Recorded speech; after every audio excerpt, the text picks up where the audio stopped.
Good afternoon. Timothy Kimmel, English F314, instructor Nancy James, PhD. This is my oral presentation. It is April 24th, 2025.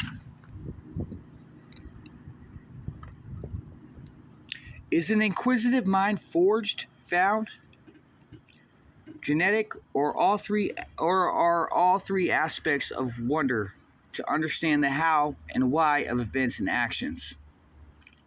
When I was 6 years old, I was always asking my dad questions of which he did not know the answer to. Finally, he said, "Why do you keep asking questions? Can't you just think for yourself?" I was stumped and almost hurt before I started to process his question and think about what he meant. Why couldn't I think for myself?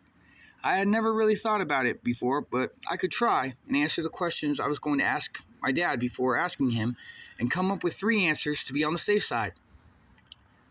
And that's exactly what I did. The simplest explanation is usually the correct one, but it's not usually one that we know. We think we know the simplest explanation, and that's the one our brain comes up with, but it's usually incorrect because we don't have enough information. When we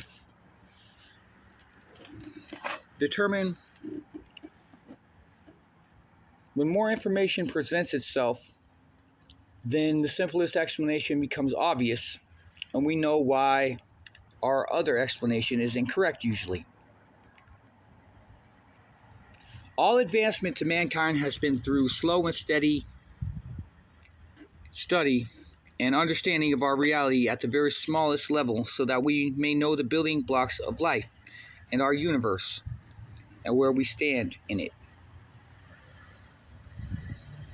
Some people accept the world in every situation, feeling no need to question and find any familiar patterns that might explain why and how it works.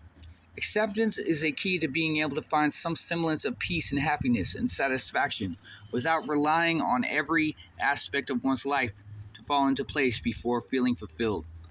Some older people have their offspring forged into inquisitive minds through special training, either at a private school or through personal tutelage.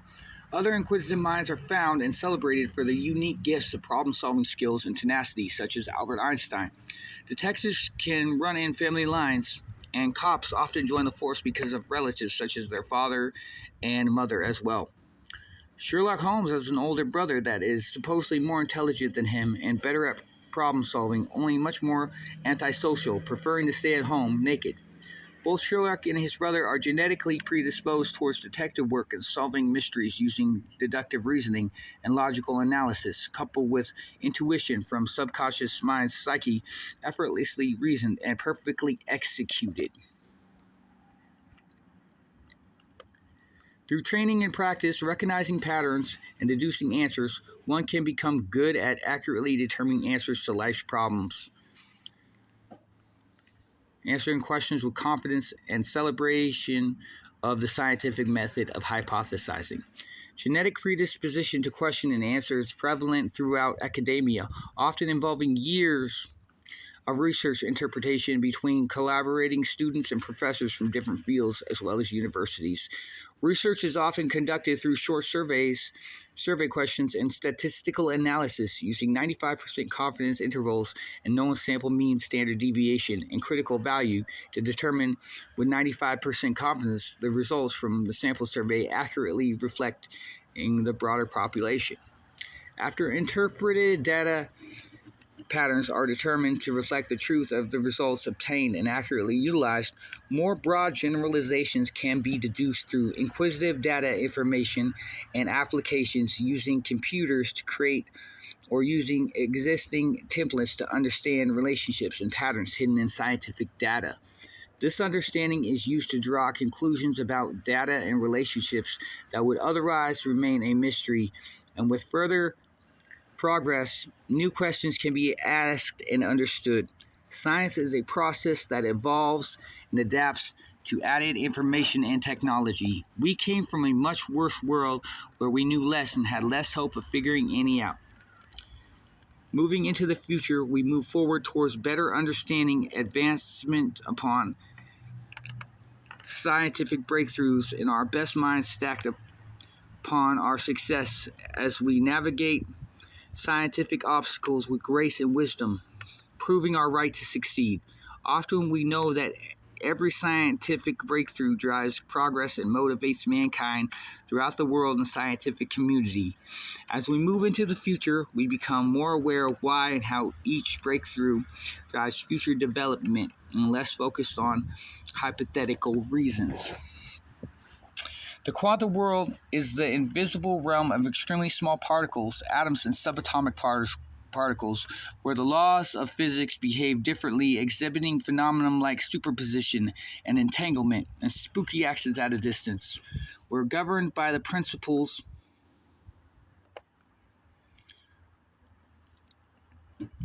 the microscopic world, where both waves and particles act simultaneously, defying our understanding of reality.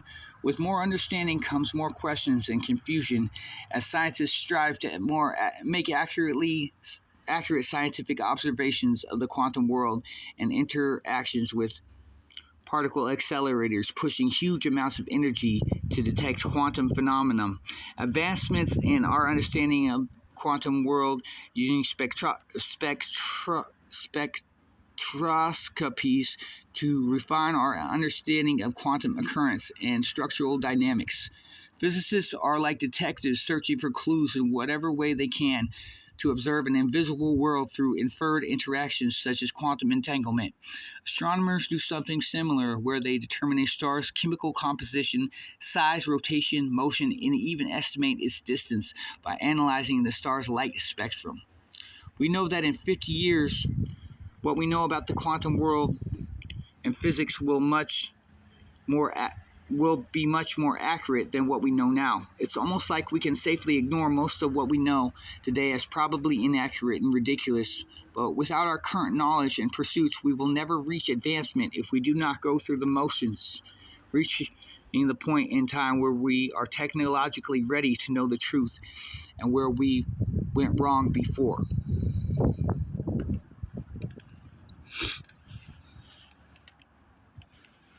If my dad had not